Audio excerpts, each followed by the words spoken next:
Well, I'm from a company called BENlabs, and I want to talk a little bit about generative AI. And I want to ask some questions and keep it a little bit more engaged. So we're a small group. That shouldn't be too hard. But I'd be curious on people's thoughts on this picture. Has anyone seen this picture before? Why do you laugh? What's wrong with it? How do you know it's fake? Context. How confident are you that it's fake? Thank you. Not 100%? If you were scrolling through your social feed, do you think it would be obvious to you that this was fake? No? So this kind of went pretty viral because a lot of people were like, what the heck's happening? Most people kind of realize on the face of it that this is probably not real because of context. But even when you look at it for a while, it's hard to know, right? Which is a little bit scary because you're like, this can't be right, but it looks right. So what does it mean? So generative AI really are systems designed to learn patterns and structures from large sets of data, typically unstructured data, and then learn how to regenerate those structures in a compelling and convincing way. So I want to talk for the next 20 minutes about how that happens, why it's exciting for entertainment, and like what that means for companies. Because it's really changing a lot in the entertainment space. Okay, I clicked the wrong way. There we go. So what are some other examples in the industry? Has anyone seen this? It's a commercial from Coke. A hand is kind of moving through these picture frames, and it's grabbing Cokes, and there's kind of things popping up everywhere. You might have seen it a few months ago. It was being played a lot more budget behind it. But Coke was one of the first companies that took generative AI and really tried to do something unique with their marketing. It wasn't purely generated by AI, but they used these generative systems to really expand their capabilities and expand the ability to move fast with less resources.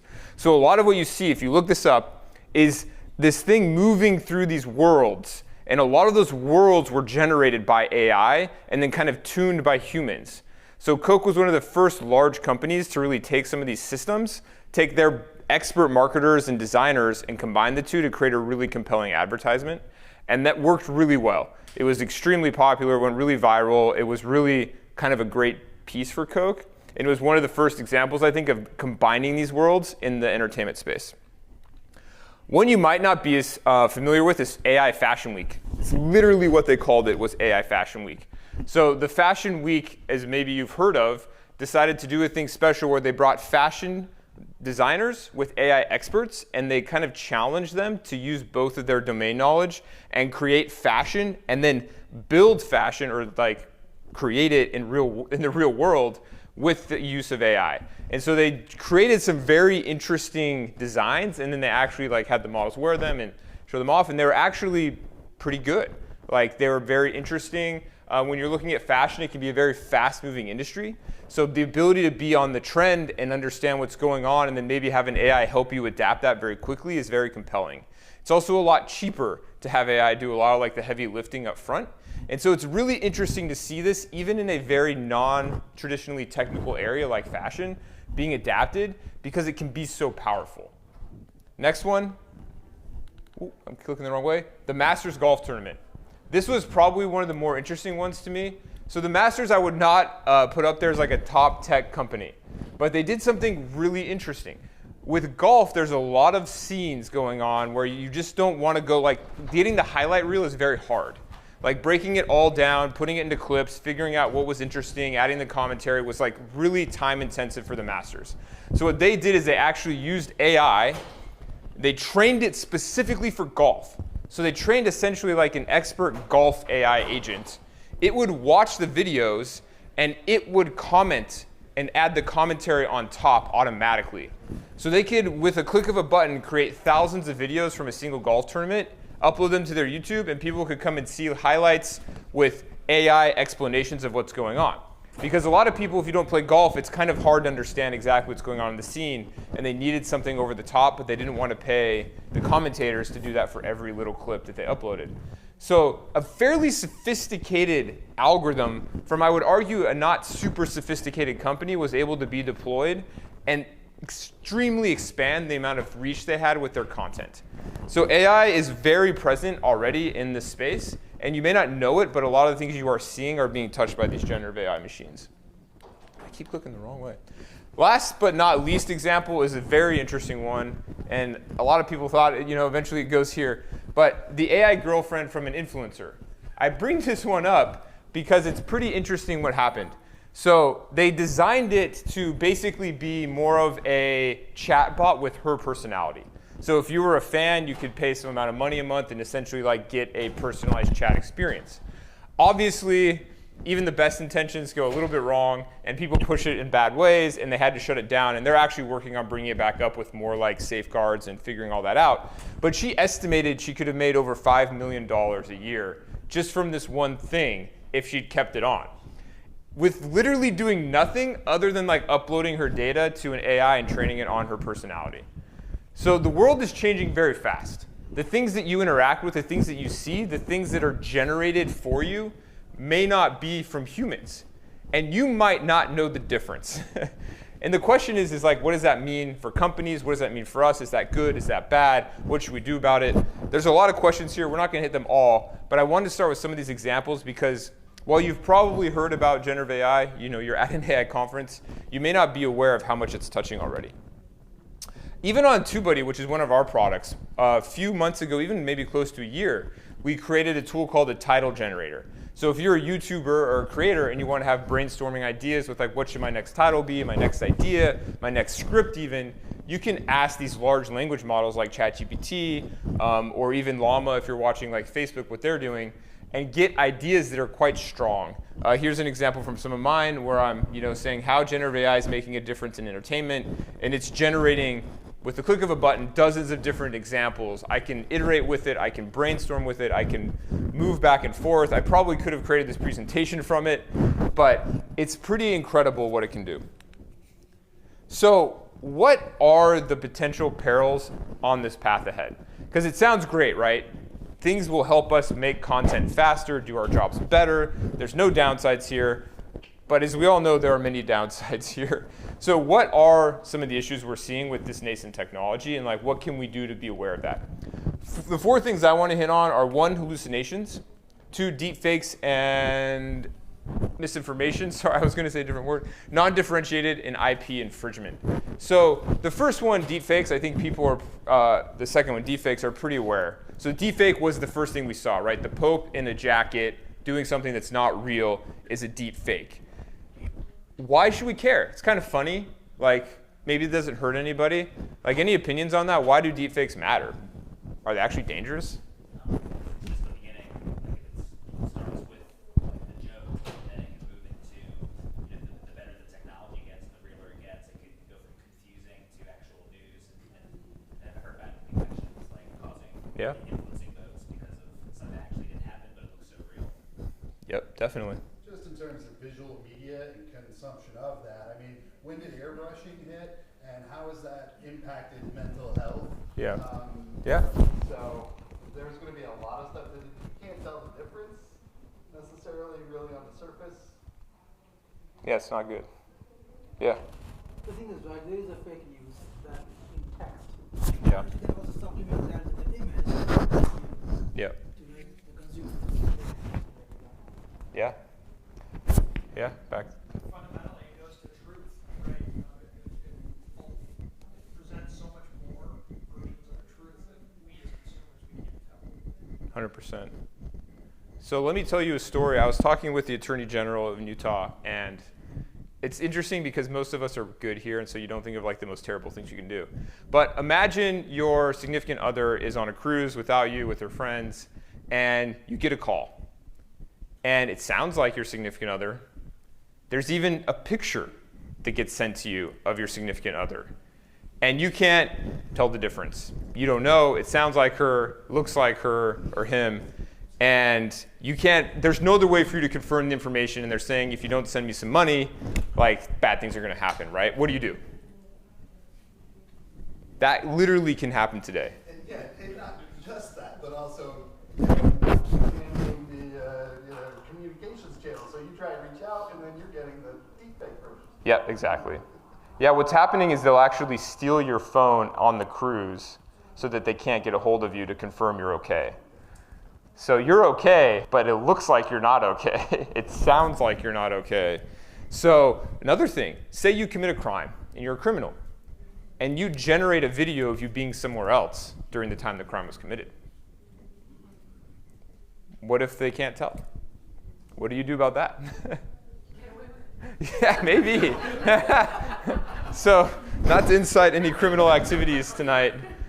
It's interesting when you talk to people's minds kind of go like, oh, it's bad. But if you talk to people that really talk to like bad people, there's a lot you can do with this technology that maybe doesn't immediately come to our minds because you wouldn't go there. But there's people thinking about some pretty bad things on how to use this to create not only misinformation, but really create bad situations. The latest Mission Impossible movie, has anyone seen it? It actually talks quite a bit about this, misinformation through AI.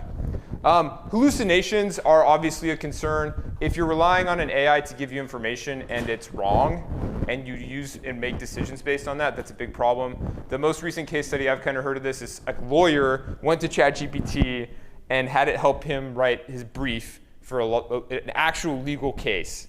And he went in front of the judge and cited precedents, which is like previous cases, and the judge looked them up and they didn't exist. He just didn't do the basic background work of like checking that he didn't get lied to. So be careful out there. Non-differentiated is a little less obvious. If you're using an AI that everyone else is using to make content, it's very likely that that content will not feel that different than everyone else. And so if you're actually trying to start a business or be successful or do something that grows, it can be very hard with like generic content. We know this, right? Like you could always get generic content, pay someone, you know, in a different country to put out words and like put it on your blog or whatever. It's not going to necessarily do well. So if you're using the same AI that everyone else is using, at some point that becomes non-differentiated. And then IP infringement is going through the courts right now. Like, is the way in which these things are actually trained legal? They didn't really ask. Some of your data might be in there. If you put something up on the internet, they might have grabbed it down, trained it, and you might be in there, and you might, you know, ask it for some advice, and it might give you your own advice, for all you know. So it's a very interesting space with a lot of perils. So I think as you're working through these areas as a company and as people, think about the downsides and how you can help prevent them, because they don't have to be there. There are things we can do to stop them, but they are not easy to deal with sometimes. So what are the potentials? Like, we talked a lot about the downsides, but like, what are the upsides? Why are we willing to deal with so much potential downside?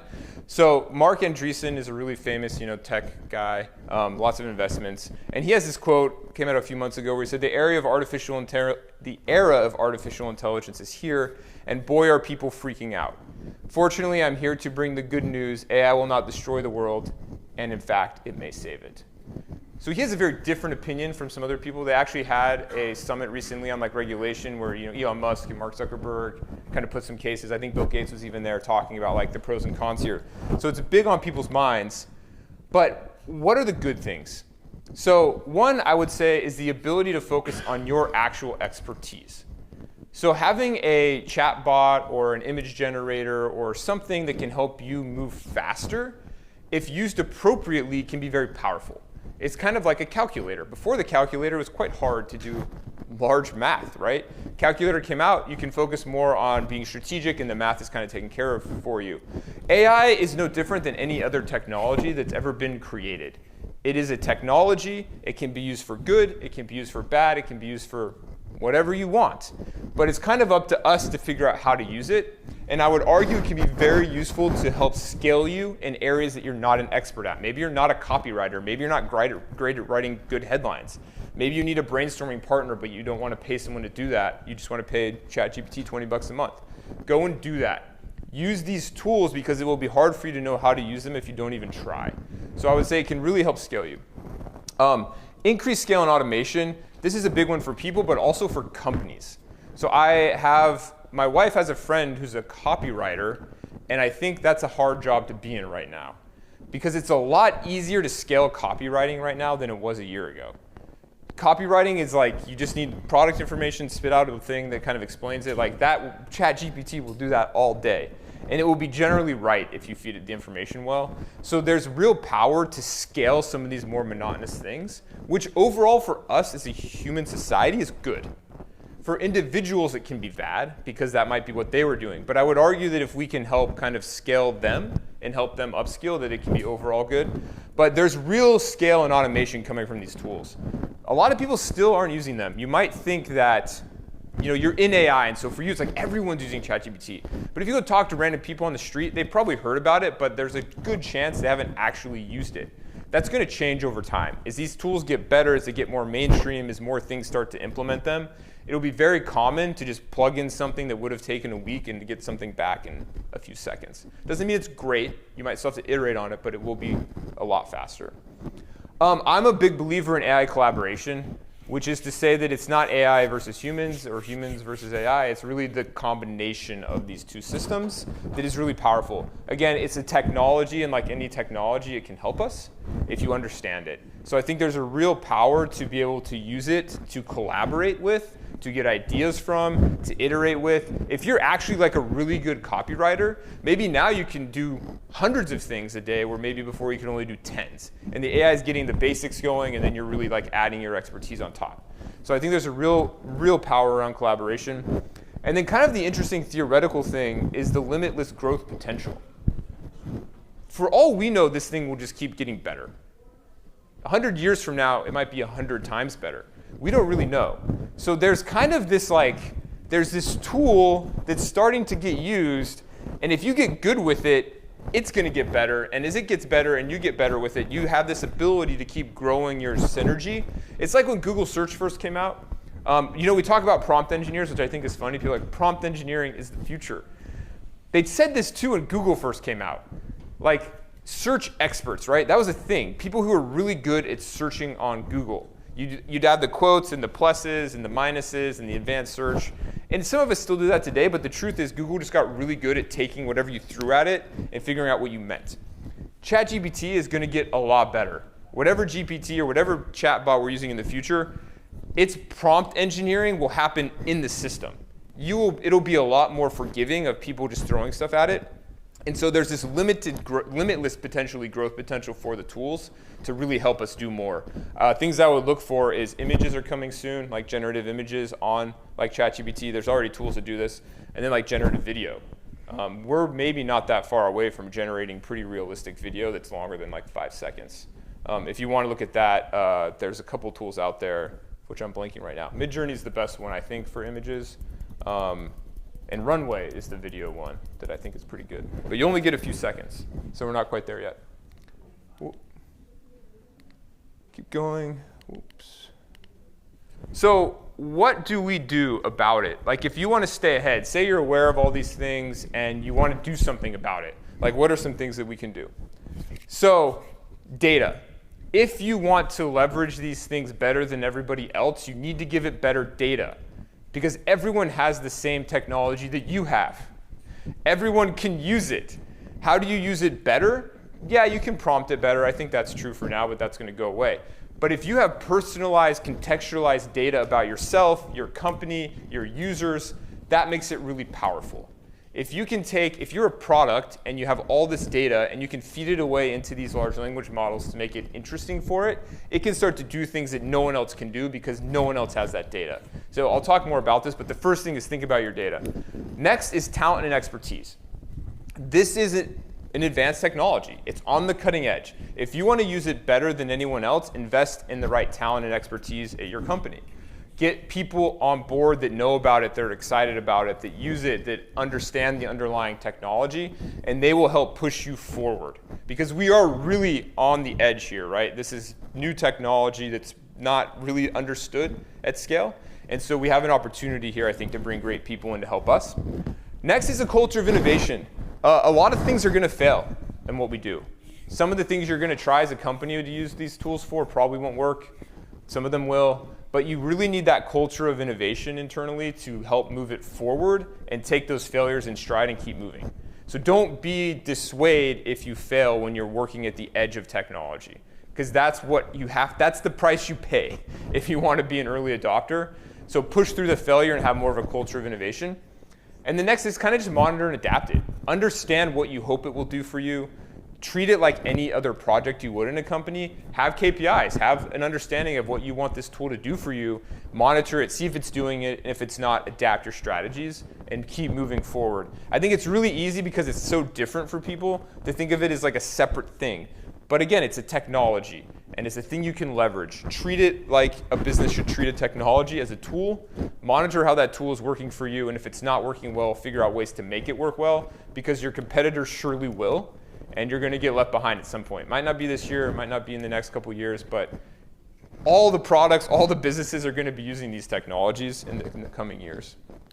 And on the data side, I'm very passionate about this one because I think that's where real differentiation comes through.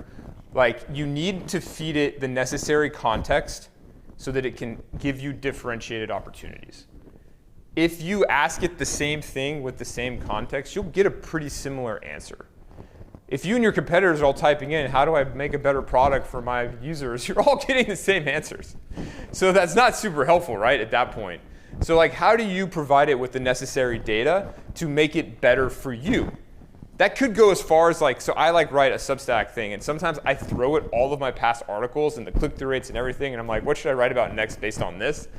And I don't know if it's lying to me, to be honest, but it says something that sounds good. So as you start to figure out how to feed it that context, it's interesting to work with it and see how to make it better.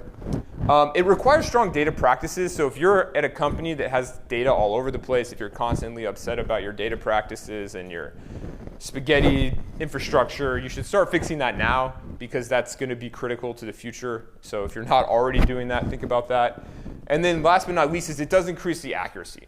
If you can feed it the right context and prompts and data, it will be more accurate. So if you can do that, it will help you avoid the hallucination problem, and it will help you harness the tools much more effectively. So think a lot about your data practices. But yeah, that's it. Any questions? I think we got a couple minutes for questions. Yes. Yeah, 2 minutes. You mentioned hallucinations, but you didn't go into it. Can you talk a little bit about that? Yeah, hallucinations essentially making stuff up. So does it tell you something is true when it's not? Or cite something that's true that's not? Is anyone here using it in their company? What do you use it for? NLP creations. What's that? NLP text creations. Okay, text creation. I run my marketing agency, so I use it for all the marketing we're doing. You fired your marketing agency because of the tool. I did. Wow. I run a marketing agency and I use it. Okay. Hopefully, She wasn't the one. I'm like. I have a bunch of AI clients, so Yeah. we have to know the tools in order to technically work. Makes sense. I do a whole bunch of things in our app just from a community standpoint, greater gamification, all things along that. Not the AI within our app that we're building, but Yeah. all the things you would pay someone hundreds of thousands of dollars to do for you. Yeah. Sorry. Did you use it? Yeah, so we use it for like what was previously human generation, like the cloud factors, but so just like having it label data. Yeah. That's like been the difference of 2 months downtime to 45 minutes with text Python. Yep. We've used it for entity-specific analysis. Of course, it still is hallucinating like crazy, but when you do a comparison, anytime you have a human labeling, you're gonna have human error. Right. So it's like, okay, the error of like what, 10%, like we can handle 10%. We're not aiming for like 98% accuracy. Right. It's just good enough. Yeah. So Yeah. Bar versus ChatGPT, which do you prefer, if either? I've not done like a deep analysis on it, but I do think from my experience, I think ChatGPT is still better, but Bard's more relevant. If you need relevancy, it will give you like up-to-date stuff where ChatGPT doesn't yet. I hear they're releasing a more up-to-date version soon, but it only still gets you to like 2022. So Well, I'm an SEO, so I'm like fascinated by what it is doing to search. yeah, It's yeah, already affecting it. yeah. So I think, but then if you use it through Bing, you kind of get the best of both worlds to a degree, because you get some of the GPT technology, but more up-to-date. But they used to have the expand it to the internet option on ChatGPT that they shut down. So like, yeah, there's a lot of stuff they're trying to figure out, but it'll get better for sure on both sides. We got 55 seconds. We went over 55 seconds. Last question. Yeah. So what do you think about Lambda 2? Yeah, Llama 2? Yeah, Sorry. yeah, it's good. I think Facebook's doing a lot for like the open source side of large language models, like ChatGPT. GPT is not open source. Bard is not open source. Llama 2 is Facebook's, which is open source. So if you want to build your own large language models, pretty much everyone's building on Llama 2 right now. Hopefully they don't like rip the cord from people at some point. I mean, we'll see if that happens, but yeah, it's a good model for sure. Cool, thank you.